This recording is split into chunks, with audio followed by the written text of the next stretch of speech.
Hello Freshness! Welcome back na naman sa aking channel. For today's video, mag-unboxing tayo ng pinabili. Binili ko. Binili niya. Binili ng nanay ko. Printer para sa darating na pasukan. So, bago yan, nagpapasalamat ako sa tatay ko at sa nanay ko dahil binili nila ito. Dahil ito pangnilangan ko sa aking pasok sa school. So, ano pang hinihintay natin? Let's get started! Behind closed doors, I'm a fool for your love. So, ito na nga yung binili namin printer. So, this is HP DESKJETINK Advantage 2135.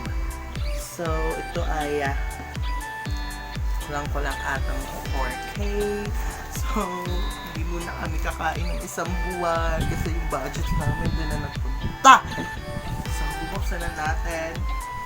So, kasi kailangan talaga namin ito sa school kasi every time and then, ayun na, lagi kami may print or kailangan dito ng kapatid ko kasi yung mga assignment niya, lagi din print yun kasi kinder.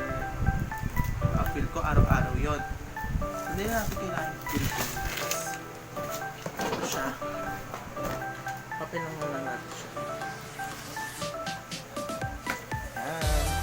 So, nabili namin ito sa SM Santa Mesa, Octagon. Third floor siya, guys. So, shout out nga pala dyan kay kuya na nag-assist sa amin. Bait-bait niya. Ang galing niya mag-sales talk, kaya kami nakabili. Ayan, HP to guys.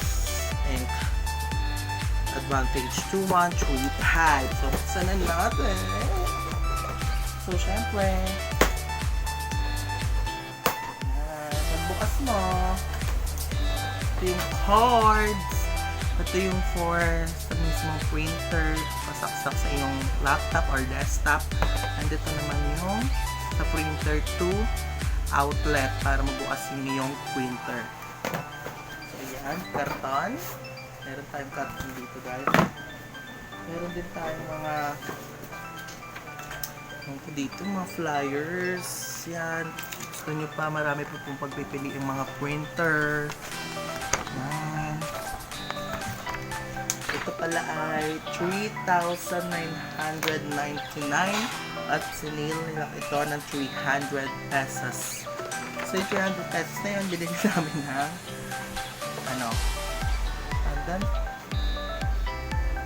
bond paper yan, guys. So ito yung walang kamatayang manual. Siyempre kapag bibili tayo, kailangan marunong din tayo and knowledgeable tayo sa ating mga gagawin. Hindi naman pwedeng saksak ng saksak dahil mamamatay ka na lang dyan pag sinaksak mo yung sarili. So, hindi ko po pa makuha yung iba, pero ilalabas po muna natin. Ang hirap na, guys. Hindi ko na ilabas, guys. Wait lang, ha. So, ito ay cartridge ba yung tawag doon? Hindi continuous ink. Yan.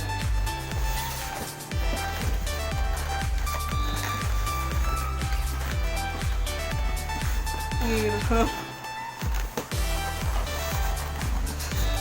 Color white siya, guys. Yan! Sa wakas!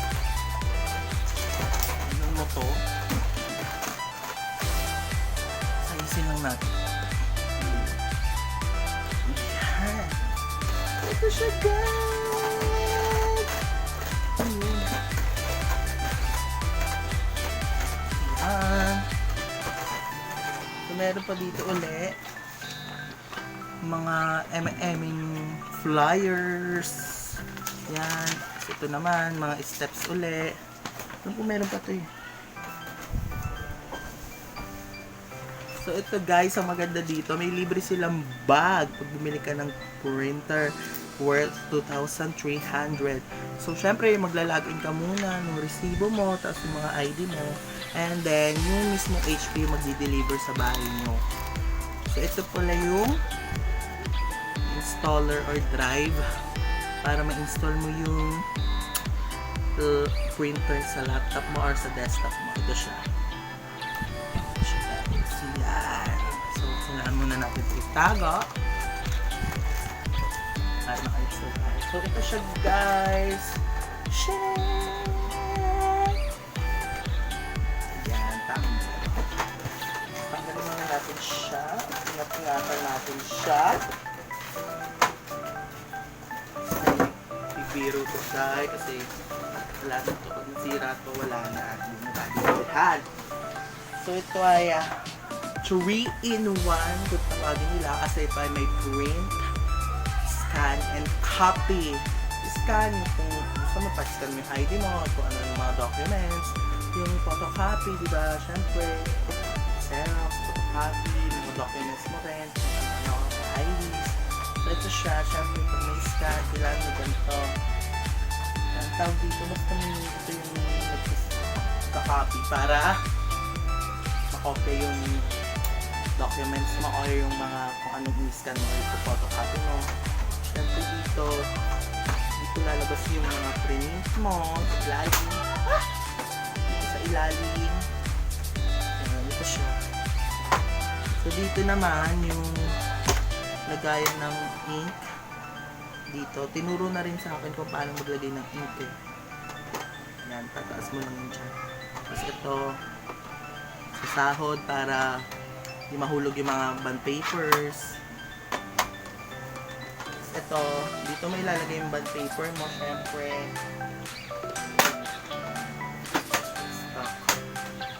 Yan, di ba? So, magagamit ko ito talaga sa school, guys. Kasi magpapasukan na kami. And then, kasi mahal ng print sa school, guys. So, piso isa, tapos depende pa yun kung long or short. Boss ata kapag long, and then kapag naman may color, depende rin sa color. Siyempre, laking katikitan nito guys. Mababawi mo yan kapag nag-print ka na. And, pwede rin naman kami mag-business ng printing and scanning and what else? Photocopy. Dito sa bahay namin, maglagay lang ako sa labas, and then, post na dyan. Pwede silang pumunta sa bahay namin at magpa-print sa murang halaga. Chars! So, ayan. Magagamit ko ito talaga ng sobra. Siguro hanggang tapos ako ng college kasi I'm incoming second year college at Hilahio Amang Rodriguez Institute of Science and Technology. Major in Bachelor of Secondary Education. Major in Technology and Livelihood Education. And Industrial Arts. So, shoutout dyan sa mga aklase ko dyan sa Iris. So, ito siya. So, mamaya, i-register ko to doon. And then, yun, tatry natin kung makakapag-print ako. Pero hindi ko na siya mapapakita sa inyo. Kasi, yan, syempre, edit ko na to. And then, yan. So, worth it yun. Syempre, kailangan mo maging masipag, day. Para ba abawi-bawi naman sa nanay mo, diba? Sa mama ko. So, thank you guys. Bye-bye. Bye-bye. Bye-bye. Kasi ang ingin na sa labas, may nagpapatugtog na po. Bye!